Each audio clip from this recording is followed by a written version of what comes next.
I need everyone watching this right now to understand what just happened, because what the Indiana Fever just did isn't just a roster move. It's not just a signing. It's a statement. Sophie Cunningham is back. Caitlin Clark's enforcer, her protector, her ride-or-die teammate is officially returning, and this changes everything. Let me say this clearly, on the record, for everyone to screenshot. This roster isn't built for the playoffs. It's not built for a respectable semifinal run.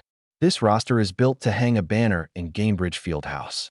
The Indiana Fever just shook the entire league, and most people didn't even see it coming. What's up, everybody? Welcome back to WNBA Glow Vision. Buckle up, because this one's going to be a movie. An hour ago stated Sophie Cunningham announced that she will join USA Network's coverage of the WNBA this season as a contributor. Sophie Cunningham to be a contributor for USA Network during the WNBA season. One comment that says Sophie Cunningham will be an incredible... Let me set the scene for you, because the timing here is absolutely perfect. The WNBA has officially locked in its free agency schedule. The negotiation window opened on Wednesday, and teams can begin signing players on Saturday. And the Indiana Fever, already having secured Kelsey Mitchell on a core qualifying offer and placed a restricted qualifying offer on Lexi Hull, we're facing one major question all offseason. Is Sophie Cunningham coming back? The answer is yes, and the rest of the league should be paying attention. Now, before we get into the basketball side of it, understand this. This signing is bigger than roster construction. Sophie Cunningham isn't just another player. She's a mentality, a culture, a presence.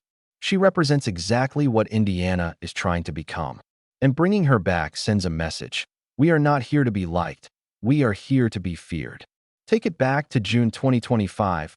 Against the Connecticut Sun, Caitlin Clark gets hit in the eye by J.C. Sheldon. Not an accident. By that point, Clark had already become a target around the league.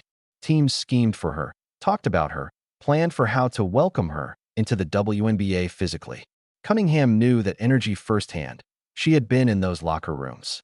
She knew what was being said, but now she was on Clark's side. And when Sheldon went after Clark, Cunningham didn't wait for a whistle, a review, or a post-game statement. She reacted instantly. She grabbed Sheldon and put her on the floor in full view of everyone. Both players were ejected. She chipped a tooth in the process and didn't care, because that's what an enforcer does. You come for her teammate. She comes for you. No hesitation. No apology. That moment went viral. Cunningham's following exploded past 1 million overnight. Not because of scoring titles or stat lines, but because she made one thing clear to the entire league. Caitlin Clark is not alone in Indiana. And in a league where Clark has been under physical pressure since day one, that message matters more than any box score. Every villain in this league just got put on notice. The bodyguard is back, and she brought reinforcements. Back to the practice and realized she passed her prime. I don't know. Her knee must still be jacked up. I don't know. And that is a good question, because we know last year Sophie Cunningham did get hurt. And her knee, she got hurt pretty bad. But let's get to this article before we get to some of these silly-ass comments. But here's the thing that separates Sophie Cunningham from being just an enforcer. She can actually play. And this is where people get it wrong. They see the viral clips, the ejections, the intensity, and assume that's the whole story. That's lazy analysis. And on WNBA Glow Vision, we don't do lazy analysis. Cunningham averaged 8.6 points per game last season, shooting 46.9% from the field. She knocked down 1.7 threes per game, added 3.5 rebounds, 1.2 assists, and a steal per night, while playing around 25 minutes as a starter. She did all of that while serving as one of Indiana's primary wing defenders and the emotional engine of the team. But even the numbers don't tell the full story. Cunningham's real value is in how she changes the game without touching the ball. When she's on the floor, opponents don't get to take cheap shots at Caitlin Clark without thinking twice. They can't grab, bump, or target her in transition without knowing someone is right there ready to respond. That presence alone shifts the entire environment. It gives Clark more freedom, Mitchell more space, and the whole team a level of confidence you can't measure on a stat sheet. And here's what's not being talked about enough. Last season, Indiana made that deep playoff push without her. Cunningham went down in August with an MCL injury after a collision with Bria Hartley against the Sun. Her season ended there. She watched from the bench as Clark missed the postseason entirely, and as Kelsey Mitchell fought through Game 5 before being sidelined with rhabdomyolysis.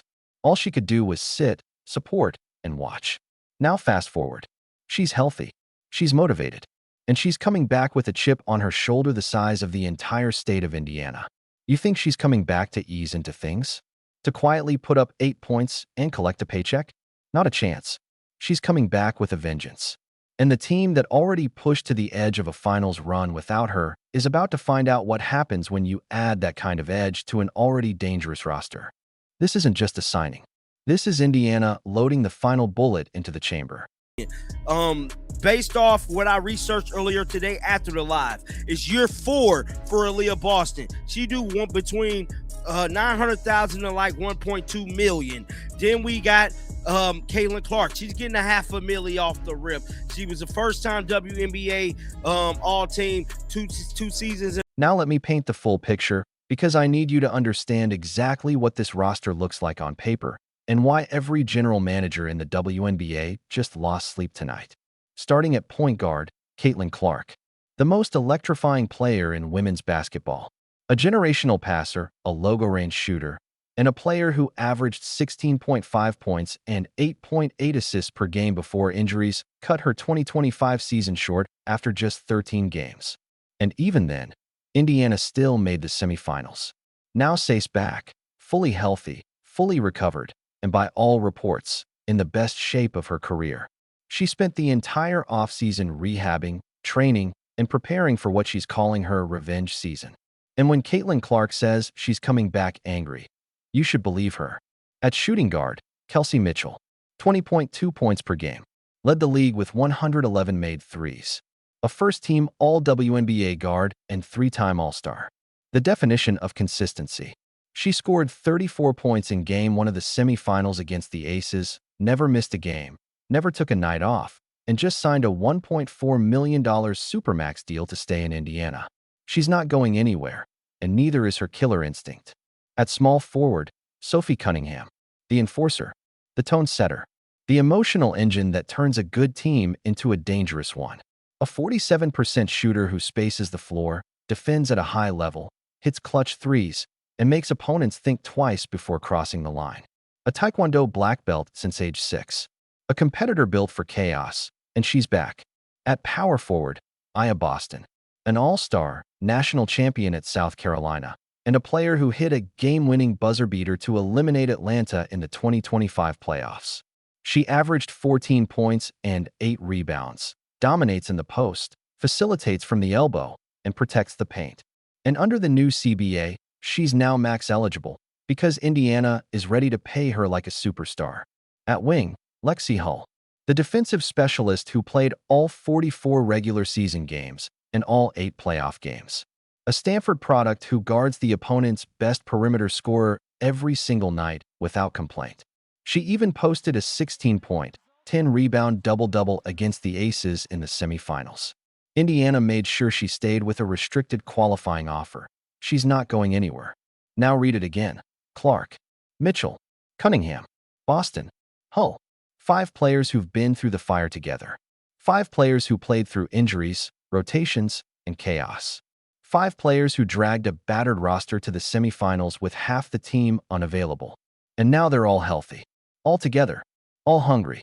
And I'll say something that might upset people. I don't care. Nobody in this league wants to see this team. Not the Aces. Not the Liberty. Not the Lynx. Nobody. Because talent wins games, but chemistry wins championships. And right now, there is not a team in the WNBA with better chemistry than the Indiana Fever. Other teams have superstars. The Fever have a family. And families fight different. Ready or not. Here come the Fever. That's it for today on WNBA Glow Vision. If this video lit a fire in you, smash that like button. Drop your hottest take in the comments. Best starting 5 in the league. Is Sophie Cunningham the most important signing of the offseason? Or is there a team that can stop what Indiana is building? I want to see the battlefield in the comments. And don't forget to subscribe to WNBA Glow Vision and turn on notifications. We're covering every move this offseason, and you don't want to miss a second of it.